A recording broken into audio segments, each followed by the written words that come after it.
రాజీవ్తో నా పెళ్లి జరగాలని మీరు నాకు చేసిన సపోర్ట్కి ఎలా రుణం తీర్చుకోవాలో కూడా తెలియడం లేదు. నాకిచ్చిన మాట కోసం రాజీవ్ మీద కోప్పడ్డారు, అలిగారు, చివరికి బెదిరించి నా మెళ్ళో తాళి కట్టించారు.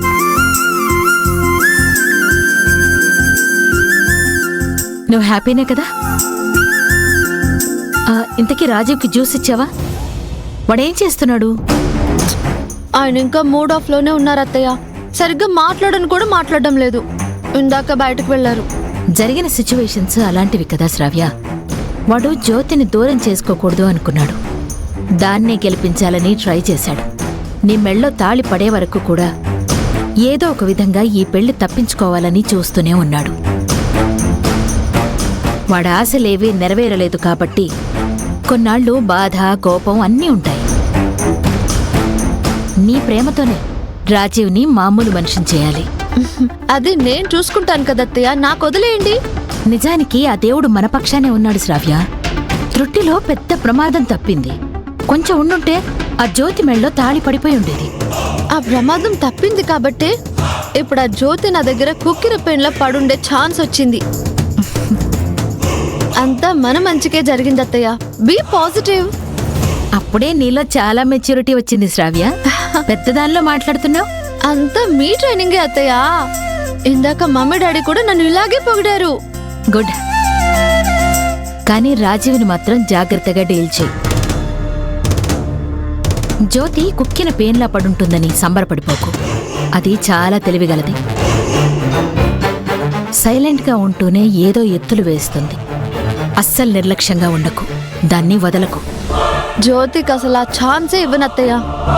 ఊపిరి సలపకుండా పనులు చేయిస్తూనే ఉంటాను. ఇందాకే అంట్లు తోమమని ఆర్డర్ వేసి వచ్చాను. Good job.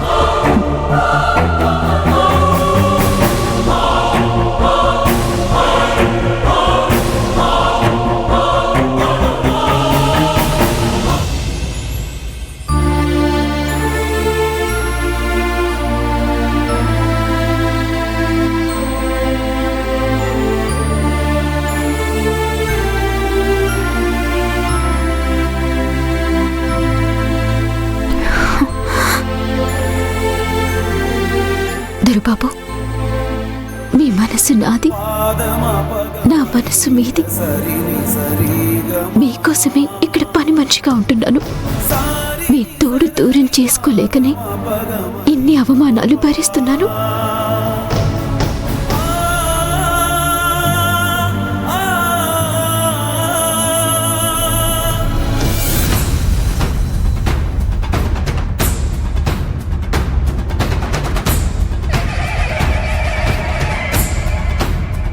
అయ్యయ్యో,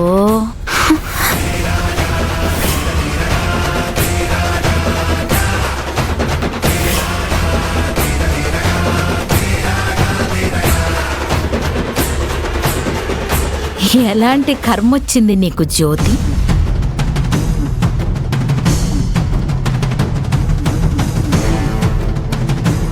నీ స్థాయి ఉన్నవాళ్ళు చిన్న రాయికి పురికోస వేసి లాగే ప్రయత్నం చెయ్యాలి గాని కొండకి దారం వేసి లాగాలని అత్యాశపడితే ఎలా చెప్పు? ఇదిగో ఇలాగే తెగిపోతుంది జ్యోతి.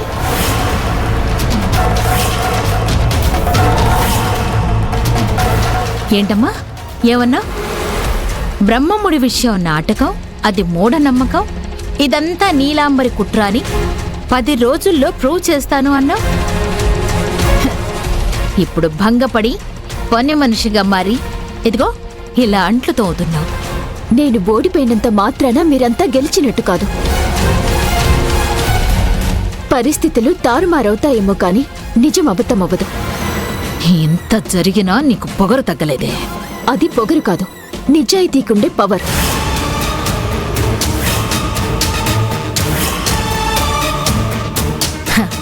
నువ్వు ఏ ఉద్దేశంతో తల వంచుకుని ఈ ఇంట్లో పని మనిషిగా ఉంటున్నావో నాకు బాగా తెలుసు. ఇక్కడే ఉంటే రాజీవ్ని ఎలాగైనా శ్రావ్యకి దూరం చేసి నీ సొంతం చేసుకోవచ్చని నీ వెధవ ప్లాన్. నేనుండగా అది జరగదు.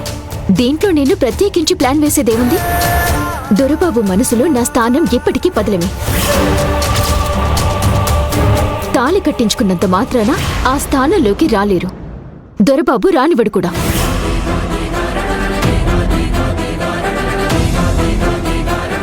నీ కలల్ని కల్లలు చేస్తాను.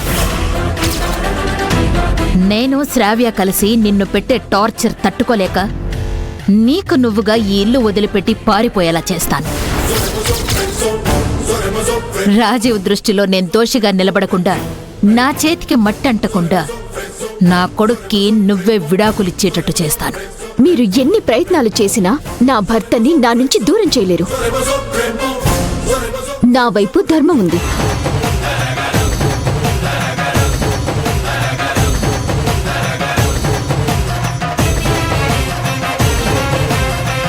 అది చూద్దాం.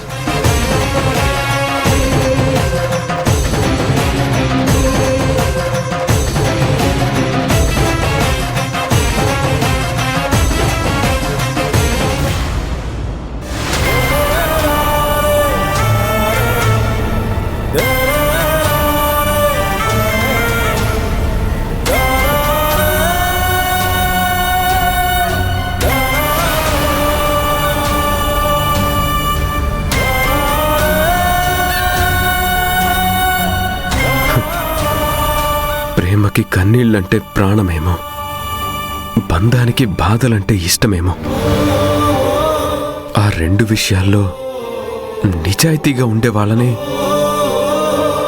ఈ రెండు జీవితకాలం వదిలిపెట్టమనిపిస్తోంది.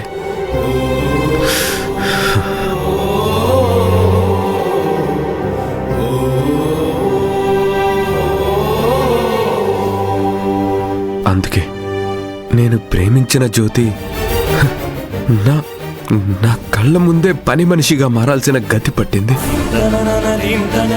నేను తాళితో బంధం కలుపుకున్న నా భార్య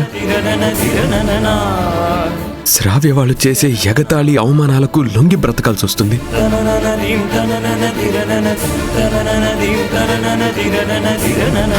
దీనంతటికీ కారణం నేనే. నాకు మా అమ్మని ఎదిరించే ధైర్యం లేకపోవడమే. దీంతో పాటే శారద విషయంలో జ్యోతి పట్ల పంతం కూడా ఒక కారణం. నా జీవితాన్ని ఆ దేవుడు ఇంత పెయిన్ఫుల్గా ఎందుకు రాశాడో అర్థం కావట్లేదు.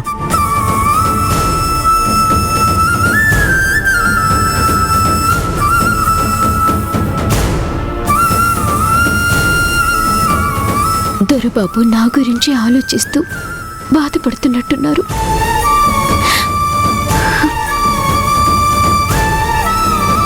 దొరబాబు,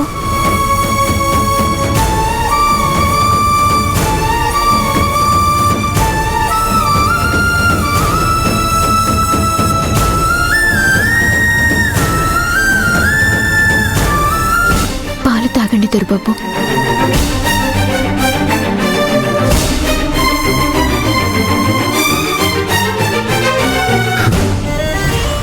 దీని బదులు నీ చేత్తో ఇంత విషం ఇవ్వు జ్యోతి. తాగి చచ్చిపోతాను.